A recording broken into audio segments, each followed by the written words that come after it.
Good morning, students.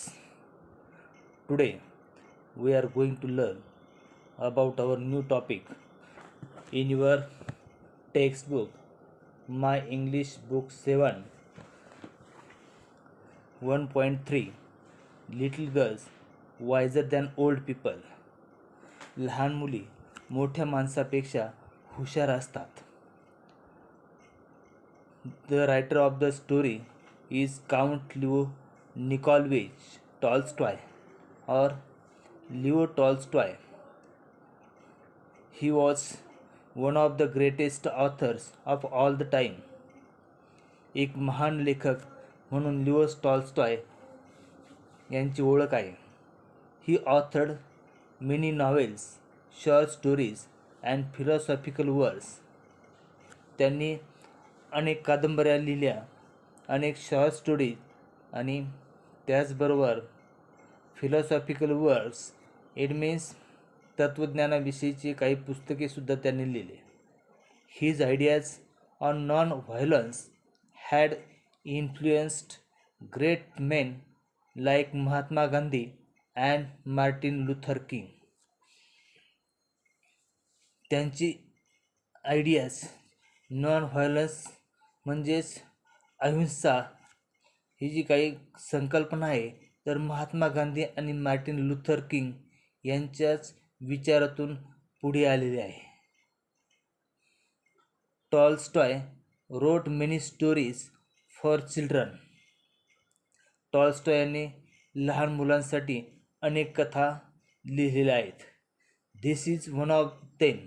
आणि ही एक त्यापैकीची एक छान अशी एक कथा आहे. However this has a message for grownups too. Grownups म्हणजे मोठे व्यक्ती, वयाने वयस्कर असलेल्या व्यक्तीसाठी हा एक छान प्रकारचा संदेश आहे. The little girls wiser than old people. Now you can say just listen. Form groups तयार करायचे of 4 to 6. each member should write at least 5 reasons why fight occur. भांडणं का होतात तर याच्या संबंधीचे 2, 4 ते 6 मुलांचे ग्रुप तयार करायचे आणि त्या ग्रुपमधील फॉर एक्झाम्पल पाहूया. 2 children want the same toy. एक उदाहरण आहे. 2 मुलांना एकच खेळणी पाहिजे आहे. Put together the different reasons written by all group members to make a longer list. आणि 2 ग्रुपमधील जे काही विद्यार्थी आहेत तर त्यांनी त्यातील त्या विषयाशी संबंधित हे भांडणं कशामुळे होतात तर त्यांची एक मोठी लांबलचक यादी तयार करायची आहे. Now group first will read out their list while the other compare it with their list. पहिल्या ग्रुपने तयार केलेली यादी हा दुसरा ग्रुप कम्पेअर करून पाहिल. Mark the common items and note down the new ones. पहिल्या ग्रुपमध्ये जी कारणांची यादी आहे तर दुसऱ्या ग्रुपमधील विद्यार्थी चेक करून पाहतील आणि दोन्हीपैकी जे पॉईंट्स समान असतील तर तो एक त्यांच्या दृष्टीने सारखा मुद्दा होऊन नवीन मुद्दा त्या ठिकाणी लिहिला जाईल. Repeat the procedure with all the other groups reading out their list. Now you will have a very long list of reasons. आणि अशा पद्धतीने एक छान प्रकारची अशी एक मोठी यादी तुमच्यासमोर कारणांची तयार झालेली तुम्हाला दिसेल. Now classify the reasons in to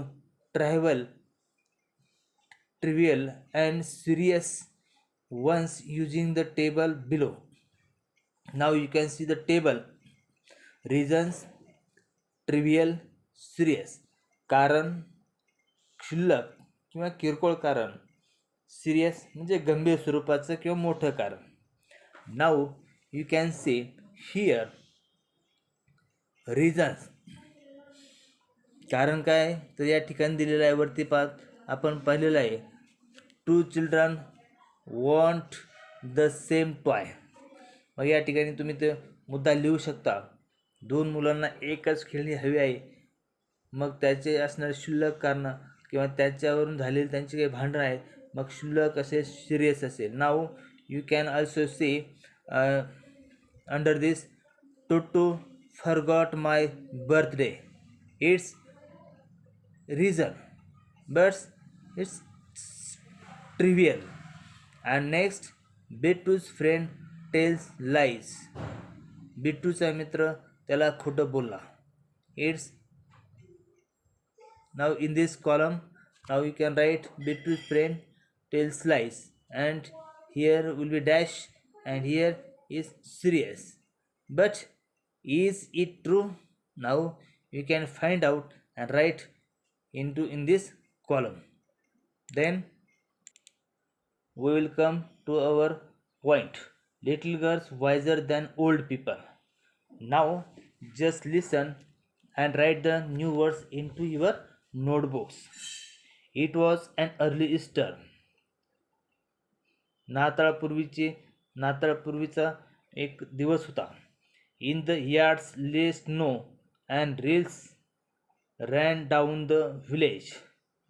सगळीकडे अंगणामध्ये बर्फ पडलेले होते आणि छोटे छोटे पाण्याचे ओहळ हे त्या ठिकाणी वाहत होते. A large puddle had run down from a manure pile into a lane between two farms. 2 शेतामधून एक छोटासा ओघळ त्या ठिकाणी वाहत होता आणि वाहताना आपल्याबरोबर त्या ठिकाणी जमलेलं पाणी तो घेऊन चालला होता. त्याचबरोबर त्या ठिकाणी एक छोटंसं डबकं तयार झालेलं होतं. And at this puddle 2 girls, one older than the other, had met.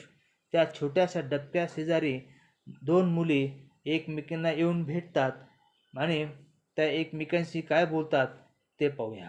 Both of them had been dressed by their mothers in new clothes. Easter सण असल्यामुळे त्या ठिकाणी त्यांच्या आईने त्यांना नवीन फ्रॉक घातलेला होता. Both of them had been new dress. नवीन ड्रेस त्यांच्या अंगावरती होता. The little girl had a blue dress.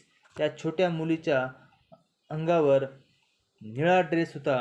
And the elder yellow one.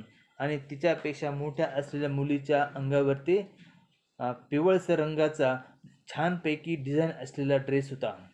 Both had their heads wrapped in red कर्चीप.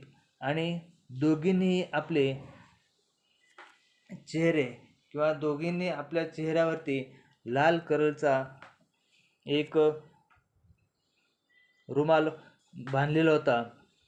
After prayers in the church the 2 girls went to the puddle. त्या ठिकाणी प्रार्थना संपल्यानंतर, चर्चमध्ये प्रार्थना संपल्यानंतर दोन्ही मुली त्या छोट्याशा डबक्या शेजारी आल्या. Where they showed their new garments to each other. Here garments means new clothes, नवीन कपडे. त्या ठिकाणी त्या दोन्ही मुली आल्यानंतर त्यांनी एकमेकींना आपले नवीन ड्रेस दाखवायला सुरुवात केलेली आहे. And began to play. आणि नवीन ड्रेस दाखवता त्यांनी त्या ठिकाणी खेळायला सुरुवात केलेली आहे. They wanted to plash in the water. आणि दोघींनाही त्या पाण्यामध्ये उड्या मारण्याची इच्छा झालेली आहे. आणि the little girls started to go in to the puddle with her shoes on. But the older girl said to her. त्यापैकी जी काही छोटी मुलगी होती तर तिने आपल्या बूटसहित त्या पाण्यामध्ये जाण्याची तयारी दर्शवली. परंतु त्या ठिकाणी अशीच काही तिच्यापेक्षा वयाने मोठी मुलगी तिला काय म्हणते हे पाहूया. Don't go Malasha, your mother will scold you. I will take off my shoes and you do the same. Malasha, तुझे पायातील बूट काढून ठेव, नाहीतर तुझी आई तुला ओरडेल. हे पहा, मी सुद्धा माझ्या पायाचे शूज काढून ठेवलेले आहेत आणि तू सुद्धा माझ्यासारखेच शूज काढून ठेव. The girls took off their shoes, raise their skirts. त्या दोघींनी आपले शूज काढून ठेवले आणि स्कर्ट्स थोडेसे वरती उचलले. अँड वॉक थ्रू द पडल टुवर्ड ईच अदर. आणि त्या डबक्यामध्ये दोन्ही बाजूने दोघीजणी हळूहळू त्या डबक्यामध्ये उतरू लागलेले आहेत. Malasha stepped in up to her ankles. Malasha हळू तिच्या गुडघ्यावर पाण्या इथपर्यंत ती त्या डबक्यामध्ये गेलेली आहे. अँड अँकल मीन्स घोटा. तिच्या घोट्या इतक्या पाण्यापर्यंत घोट्या इतक्या पाण्यात ती गेलेली आहे. अँड सेड, आणि काय म्हणते पहा, it is deep Akulka, I am afraid. अगं मला असं वाटतं की हे पाणी काहीसं खोल आहे, मला भीती वाटते. नेव्हर माइंड, शी रिप्लाइड. घाबरू नकोस. It will not be any deeper. हे डबकं आहे, हे फारसं असं काही खोल नाही आहे, तेव्हा अजिबात घाबरू नको. कम स्ट्रेट टुवर्ड मी. ये आता माझ्या बाजूने सरळ पुढे ये. दे केम क्लोजर टू इच अदर. आणि हळूहळू ते एकमेकींच्या जवळ आलेले आहेत. अकुल्का सेट. अकुल्का काय म्हणते पहा, मलाशा look out and do not splash it of but walk softly. मलाशा हे पहा, सावकाश ये, हळूहळू ये, पाणी अंगावरती उडू नकोस. बट वॉक सॉफ्टली, पण अगदी सावकाशपणे ये. Then she had barely said when Malasha plumped her foot into the water. आणि she had barely said, आणि तिने त्या ठिकाणी मलाशाला चांगल्या प्रकारे there is the conversation between Malasha and Akulka. Malasha, look out and do not splash it of. मलाशा पहा, पाणी उडू नकोस, पाण्यामध्ये उडी मारू नकोस. बट वॉक सॉफ्टली, अगदी सावकाशपणे, अगदी हळूवारपणे पुढे पुढे ये, जेणेकरून तुझ्या नवीन फ्रॉकवरती पाणी उडणार नाही आणि तो खराब होणार नाही याची काळजी घे. अशा पद्धतीने त्या एकमेकींना सूचना करत करत एकमेकींच्या दिशेने पुढे पुढे सरकत आहेत. या पुढील भाग आपण नंतर पाहूया.